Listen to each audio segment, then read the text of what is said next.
This video tells you everything you need to know about how to optimally manage your personal finances in about 15 minutes. To just set it and forget it. Warren Buffett and other wise minds 100% agree with this advice. I wish I had known these things when I started my career almost 15 years ago. It cuts through all the unnecessary complexity and jargon. So let's get into it. People who are irresponsible with finances have squandered their wealth and will happily squander yours too. The fastest way to destroy your finances is to give others access to them. I understand this is easier said than done, especially with your partner or spouse. But it is important to be pragmatic when it comes to money. You will be responsible legally or emotionally for your partner's debt. Sweeping it under the rug will end badly. According to a survey by insurance site Policy Genius, people are 10 times more likely to break up if they think their partner is bad with their finances. And almost 1 in 5 think their partner is fiscally irresponsible. My advice is to have the uncomfortable money talk and open the vault, so to speak, as early in the relationship as you can. Probably not on the first date, but definitely in the first 6 months. If you are in India, however, you might not always have the luxury of delaying the marriage for 6 months, especially if it's an arranged marriage. So surely before marriage, you should do it. Start sharing the good, bad, and the ugly about your financial situation. This is not very common, by the way. According to that same survey, nearly 1 in 5 people in a relationship, about 17%, never discuss money with their partners. 41% of them don't know what their partner's debts are or even their salary is. 54% don't even know their partner's credit scores. What really stood out for me was that 12% of people in relationships have a secret credit card and 13% have a secret checking account. To make this conversation more manageable, start by asking how they were raised with money. How did their parents manage their money? The answer to that question will be very revealing. We tend to recreate how we grew up. I've observed this in my own relationships. Did their parents fight about money? Did they invest? Did they save? Did they have credit cards? And when you ask these questions, be ready to share your own experiences. Another good advice is to never merge all your assets into your partner's account. You can have a joint account, but maintain your own bank accounts. Fund the joint account with just enough funds to pay for all the joint expenses like mortgage, rent, food, etc. Having your own bank account and credit card is essential to control your credit score and maintain your financial identity. All the middlemen, such as financial advisors, private wealth management companies, and mutual funds, claim that they are here to help you beat the index and get rich sooner. You just have to pay a small fee for that excellent life-saving service of theirs. What they don't tell you is this. Let's understand the cost of that fee through an example. Say you made a one-time investment of $10,000 at age 20. And assuming 7% annual growth over time, your portfolio would have grown to about $574,000 by the time you are 80 years old. But if you paid a management fee of 2.5%, your ending account balance would be only about $140,000 over the same period. Just 2.5% per year makes such a big difference because of the power of compounding. So you provide all the capital, you take all the risk, but they keep 77% of your potential gain.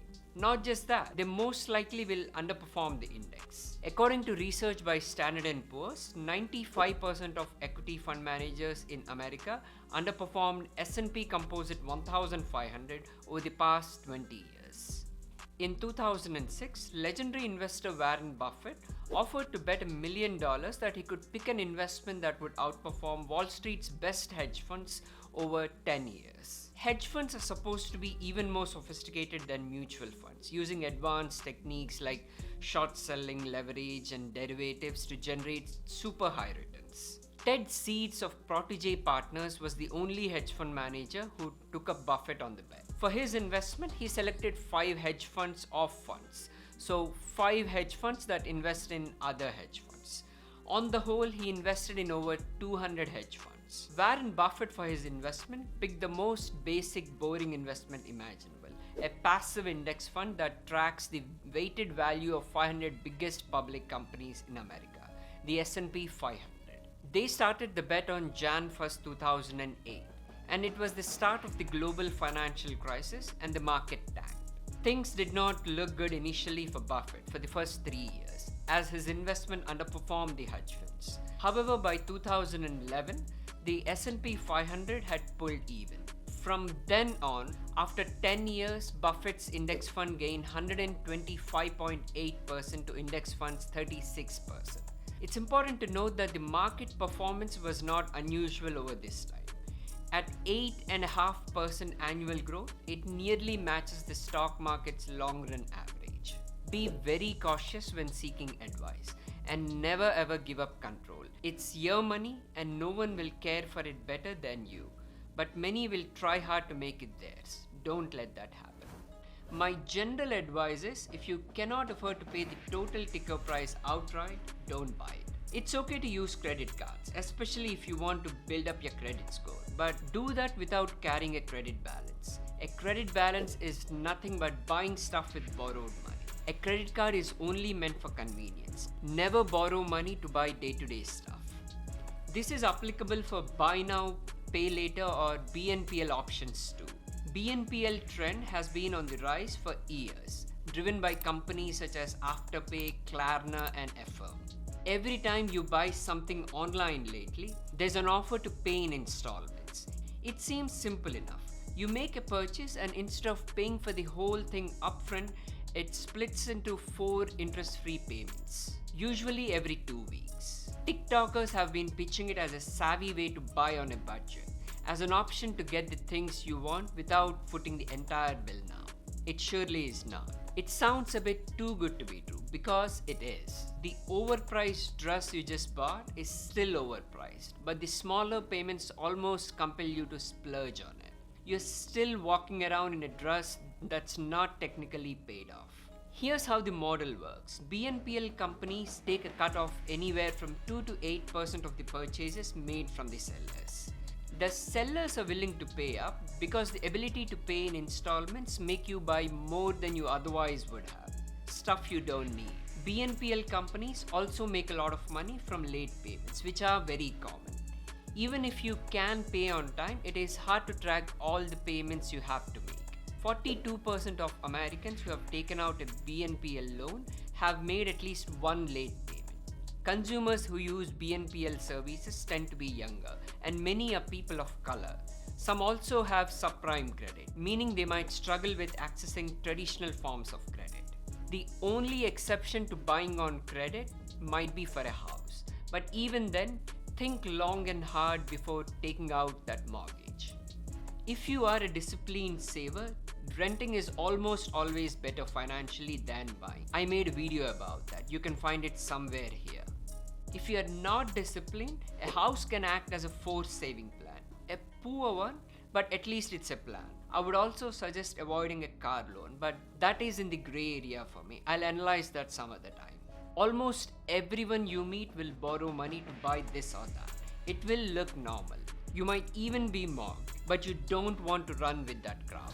People fall in 3 groups: those who save, those who don't think they can save, and those who don't think they need to save. This is for the later two. 50% sounds like a big number, but it is perfectly doable. Financial freedom is the most valuable and enjoyable thing you can buy with money.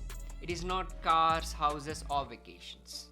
Before you buy stuff and pay others, pay yourself first. When you spend every cent you make and then some by borrowing money on credit cards or buy now, pay later installments, you're making yourself a slave of your employer and the debtors who lend you money. In the modern world, it is entirely within your control whether you want to be an enslaved person or free. There is an obvious and a not so obvious benefit to high savings rates. The obvious benefit of high savings is that the greater the percent of your income you save and invest, the sooner you'll attain financial freedom, or as some would call it, FU money. Building wealth has little to do with your income or investment returns, and lots to do with your savings rate. Investment returns can make you rich, but those are not within your control. It's always doubtful whether an investment strategy will work, how long it will work, and whether markets will cooperate. But personal savings and frugality are parts of the money equation that are more in your control and work every single time. you can build wealth without high income, but you cannot build wealth without high savings rate. So now you know what's more important. The not so obvious benefit of a high savings rate is that it gives you options and flexibility to change your course of life on your own terms. It gives you time to think and the ability to wait, to pounce at the right opportunities. The interest or dividends you earn on your savings rate is nothing compared to the option of changing your careers at the right time or retiring early or freedom from worry. The flexibility that savings give you is increasingly important in a hyper-connected world, where you compete not just with hundreds or thousands in your city, but millions or billions worldwide. This is especially true for jobs that rely on working with your head versus your muscles. Jobs that involve teaching, analysis, programming, and even medicine fall in that category. A programmer in Boston has to compete with one in Bengaluru, India. So how do you stand out? Like Morgan Housel says, nuanced and soft skills like communication, empathy, and perhaps most of all flexibility are an excellent way to do it, because saying I'm smart is an increasingly lousy answer in a hyper-connected world with many intelligent people. Hard skills are easy to learn in a world where everyone can access learning resources like YouTube and Wikipedia. Stocks are the best investment for your savings for many reasons. And the best way to invest in stocks is through a low-cost diversified index fund like VTSAX. You want the money you save to work hard for you. In VTSAX, it will. I made a video about index funds. You can find it somewhere here. Check out point 3 especially, about what stocks are and which ones you should buy. I've also explained what index funds are and why you should invest in them. VTSAX, an index fund, is from a company called Vanguard, the only company you should deal with because of the alignment of interests. Vanguard has a unique structure and is client-owned, which means Vanguard funds, and by extension the investors in those funds, are the owners of Vanguard. As an investor in Vanguard funds, your interest and that of Vanguard are precisely the same. For contrast, every other investment company has two masters to serve. The company owners interested in charging high fees and making profits, and the investors in the fund who benefit from low fees. Such fees are reported as expense ratios. The average expense ratio at Vanguard is 0.2% since it is operated at cost. The industry average is 1.12%. This might not sound like much, but over time they make a huge difference because of the power of compounding, as we saw earlier. Even if you find another index fund with a lower expense ratio, you can't trust these other companies in the long term. You will occasionally hear how actively managed funds beat index funds, but you should ignore that. Finding an active fund manager who can consistently beat the index over time is exceptionally rare. So rare that the few who are able to do it, like Warren Buffett, Michael Price, or Peter Lynch, are household names. They are absolute rock stars. But they became household names after the fact. No one said or could have said at the beginning of their careers that they would be so successful. So ignore all active funds. It will save you a lot of time and trouble.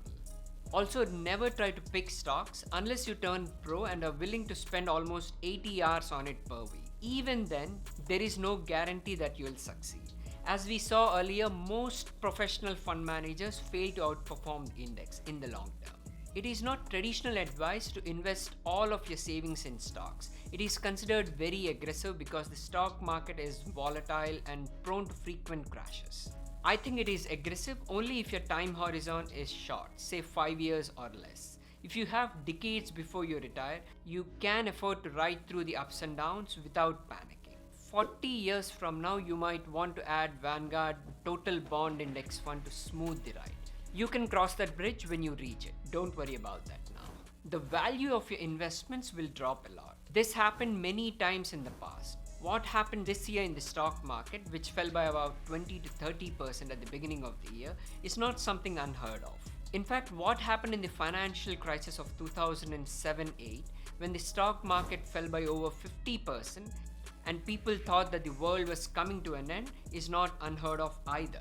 In the United States, there have been 18 instances over the past 150 years when stock market fell by 20%. The worst was the crash of 1929. Along with the first part of the Great Depression, worldwide there have been 52 instances when stock market fell by at least 10% in a short period. You can expect a 40 to 50% fall in stocks every 10 years. Every time this happens, people will panic and predict that this is the end for justifiable and convincing reasons. They will tell you to sell, but you should not. If you are very smart, you should buy stocks, mainly when everyone else sells. Warren Buffett, the greatest investor of our age, said, "When others are fearful, be greedy. When others are greedy, be fearful." That is very sound advice. Markets always turn, and they always go up in the long term. I made a detailed video about that. Check it out. You are financially free if you can live off the dividend income you get from your VTSAX portfolio. VTSAX typically pays a dividend of 2%. So take your annual spending and multiply that by 50. That is how much money you need to be financially free and not have to work ever again. This is being very conservative, of course. It can actually be sooner if you consider the stock market's annual return of 7% before inflation. Inflation eats 3% on average, leaving you with 4% to spend reliably forever, even before considering the dividend income of 2% of your portfolio. All of this is contingent upon getting over the desire for more no matter how much you have, and being able to say enough. Enough is that vital place you reach when you have everything you need and want, and have a life you love and can express yourself with nothing in excess. It's not minimalism. It's not about learning to live an austere life with minimum possible possessions. It is the sweet spot between minimalism and excess stuff that you don't need. Everyone needs the basics: food, clothing, shelter, internet, etc. Once they are covered, there's another level of comfortable basics like a car. And past that, there are things you need that are comfortable, entertaining, and enlightening. According to happiness researchers, we tend to reach that level in developed countries with an annual income of about $70,000 to $80,000. Anything beyond that is just a reflection of our ego. It is just about spending money to show other people, mostly neighbors, friends, and family, that you have money. One of the most effective ways to increase your savings and financial well-being is to raise your humility, not income. When you stop caring for what others think about you and rely on your internal scorecard, you suddenly realize that you don't need to spend that much. People with enduring personal finance success, not necessarily those with high incomes, mind you, tend to have a propensity to not give a damn about what others think about them. If you like this video, I recommend that you watch this one. That video is about why having an internal scorecard is essential for your personal finances and why seeking external validation can hurt you. I'm Sharat Mantravadi. Thanks for watching.